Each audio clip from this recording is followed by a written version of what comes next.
Nebeský Otče, ďakujeme Ti za privilégium modliť sa za Turkmenistan.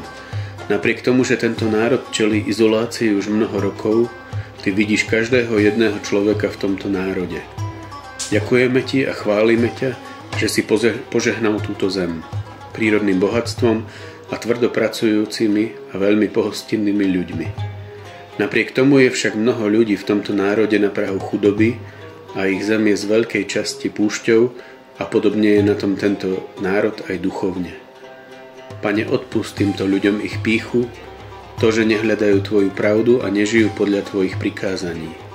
Odpusť im, že už zanietil ich duch materializmu. V tomto národe nie sú takmer žiadni veriaci a preto Turkmenistan zúfalo potrebuje nádej v Ježišovi. Modlíme sa, zjav sa im cez sny a vízie, cez médiá a cez osobné svedectva hrstky veriacich v tejto krajine. Drvivú väčšinu tejto krajiny tvoria moslimovia a potrebujú poznať, ako veľmi ich miluješ, Otecko. Tak ako tento národ objavil bohaté zásoby oleja a plynu v púšti, daj, aby podobne objavili to najväčšie bohatstvo, ktoré je v poznaní Teba, Pane. Modlíme sa za lídrov tohto národa, aby riadili tento národ spravodlivosti a aby skoncovali s korupciou, ktorá vytvára v krajine utrpenie.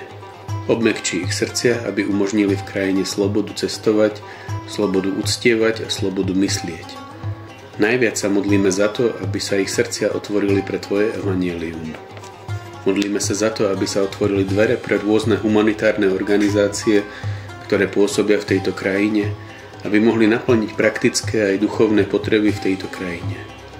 Modlíme sa za turistov, ktorí cestujú do tejto krajiny, aby mohli hovoriť počas svojich ciest o Ježišovi. Modlíme sa o mladých ľudí v tejto krajine, pretože tvoria takmer polovicu obyvateľstva. Odstráň ich zlé túžby po hriechu a užívaní drog a pomôž im, aby pochopili, že nič okrem Teba neprinesie život.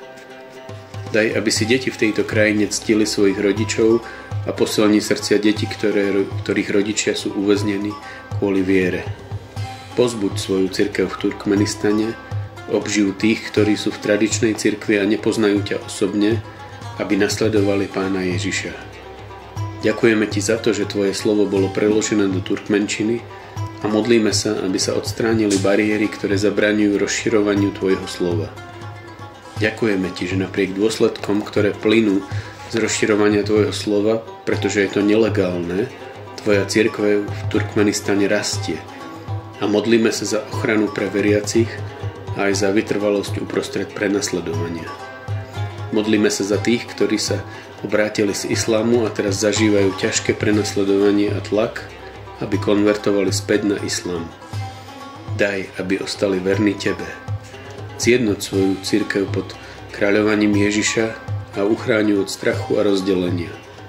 Duchu Svätý, naplň túto krajinu a obnov ju, aby viacej nebola púšťou, aby mohli byť duše mnohých premenené Tvojou láskou.